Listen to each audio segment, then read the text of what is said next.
Bonjour, j'espère que vous allez bien. On se retrouve pour une nouvelle vidéo Ferrari, et le Hermès de l'automobile.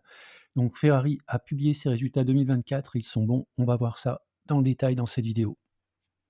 On démarre par un avertissement, je ne suis pas conseiller financier, cette vidéo n'a pas pour but de vous proposer un placement financier ou un quelconque conseil d'achat, mais uniquement un but pédagogique et de partage. Vous restez responsable de vos investissements. Alors on va aller sur le site, de Ferrari. Donc, sur le site de Ferrari, vous allez trouver donc, toute la partie corporate avec les documents financiers et vous avez ici la présentation, pour l'année, 2024.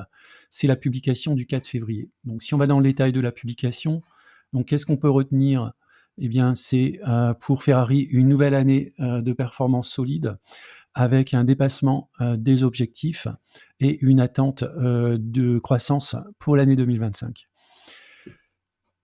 On va regarder ça en détail.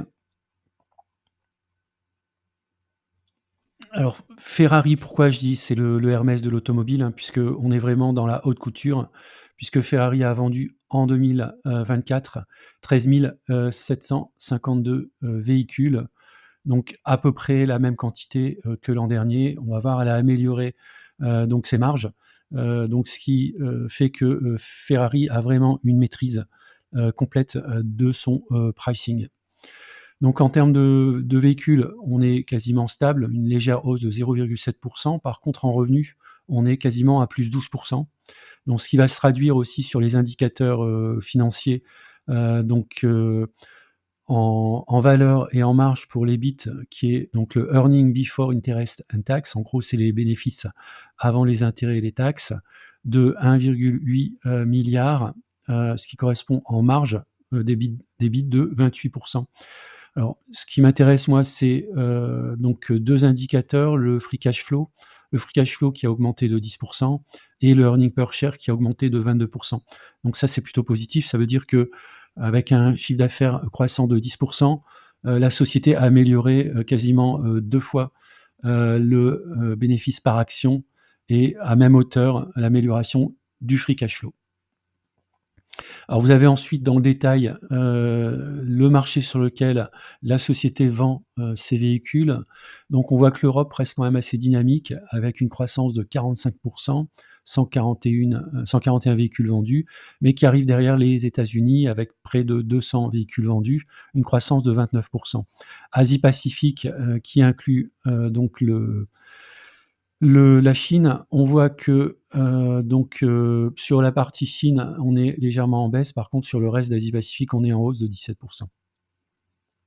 Alors ce qu'on va regarder maintenant, c'est la guidance, sur 2024, pardon, sur 2025. Donc, la guidance, c'est, donc une croissance par rapport à 2024, du revenu de l'ordre donc, de l'ordre de, 7 000 000 000, donc, plus ou moins, 5 pardon, de 7 heu, avec une marge de 38, donc un maintien des marges, une amélioration de la profitabilité, même si c'est quelque chose de relativement, faible, en tout cas sur 2025.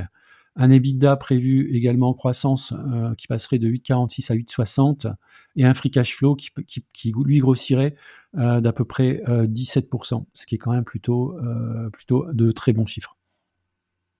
Si on regarde sur l'analyse graphique de long terme, c'est-à-dire les droites de régression, donc on a un historique, d'à peu près 10 ans. Donc on a une croissance du modèle un peu en dessous de 24, un bon coefficient de corrélation 0,94. Donc l'évolution du cours de Ferrari est assez proche, de sa droite de régression.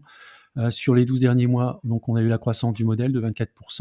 On est, actuellement, par rapport au calcul, un petit peu en dessous de sa valeur théorique qui se situerait autour des 433 €, alors que le cours actuel est à 429 €. Avec la publication, l'action, a pris un peu plus de 3 au moment où je tourne la vidéo. Si on regarde du point de vue graphique, donc, alors là, je m'étais mis en droite de clôture. On va se mettre sur, les bougies.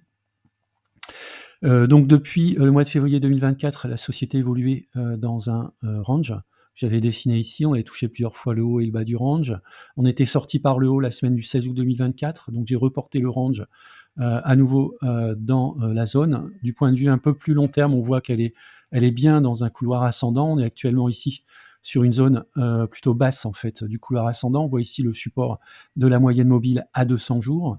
Et puis si je fais un petit zoom avant, sur la période un peu plus récente, donc on voit qu'on est, à l'intérieur, d'un nouveau range, dont les bornes sont, pour la partie basse autour des 404 € et 450 € pour la borne haute.